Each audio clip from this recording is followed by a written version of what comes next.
I see this little thing underneath this pile of leaves, and then she comes out, and it was a little, I could hold her in my hands like this, so a little 11-day-old puppy. Her journey was 7,000 miles to Uganda in East Africa.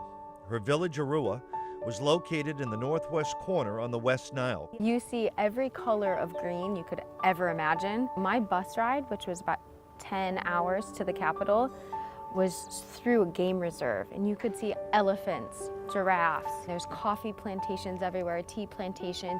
They have hikes. And then you come up to the north where it's much flatter, drier, windier, dustier, which was where I lived. At first, Mom was very nervous about the trip, but when she saw Uganda firsthand, she felt so much better.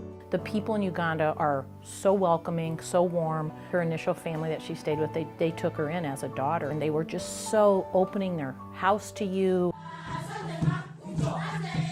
Everyone knows everyone. It was a very small little village. Of course, the villages are next to each other, so tightly packed that you don't really know when you cross the border of one to another. The people are beautiful. The culture is amazing because there's so many different microcultures. In this part of Africa, the people don't treat dogs and cats like we do. Cats are kept to keep away the rats or the mice. Dogs are only seen as guard dogs. So during the day, most of them are locked up in these small boxes, and then at nighttime before the family goes to bed, the man of the house will bring out the leftover scraps of food, and then they'll be out patrolling. And it's never really enough food, but sometimes it is, and the dogs are trained to be very aggressive in order to protect the house from thieves or whatever it may be. Kelsey's job was to teach many of the children in the village. I was a literacy specialist teaching reading and writing in English because Ugandans are very interested in learning English.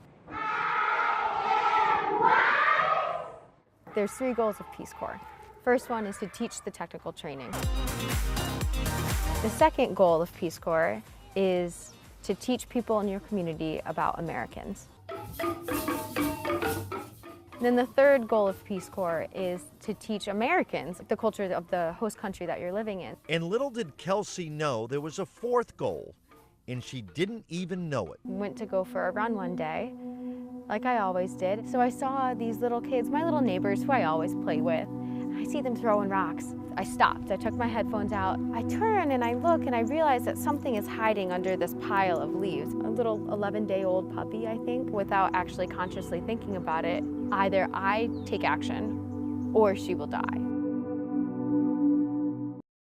She's very disoriented. I realize she has wounds down her neck and there's flies all around her head. I don't know what's wrong with her, but she's struggling and scared and disoriented. Of course you're gonna help her. She named this little girl Ellie, and before long she had 6 puppies.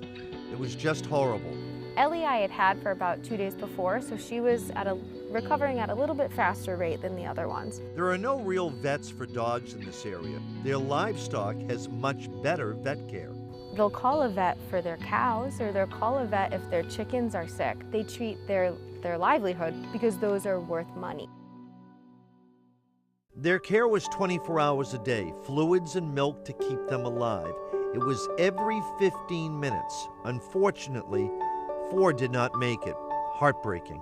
The worst part was that I was calling these vets to come with a stethoscope and just tell me that their heart stopped. But just tell me that we can bury them. That's all I wanted. And then there was little Beans, who came out of a coma in 5 days. And she's slowly getting her strength back, and she's definitely a little miracle baby. Then someone dropped off Hazel.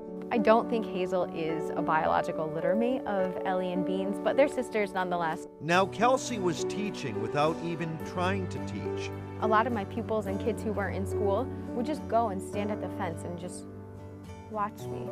And then I'd hear them say, like, she's touching the dog. She's touching the dog. Ah, the dog is running. Because they had just never seen this before. Remember, in this village, they all fear dogs.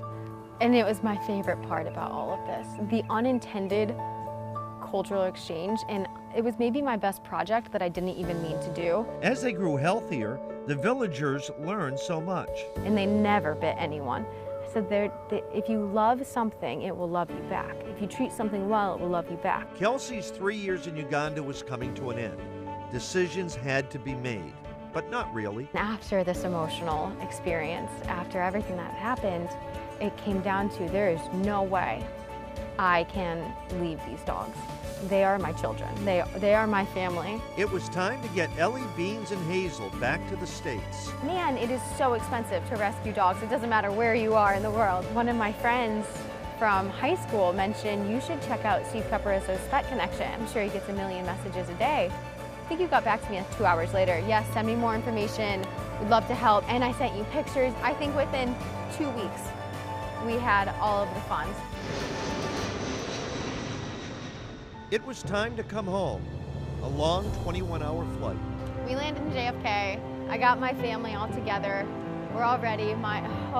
Felt like the world had just been lifted off my shoulders. I was like, girls, we are home. That must have been unbelievable, just trying to get them all back. They are almost a year old now. Ellie and Hazel are going with Kelsey to California.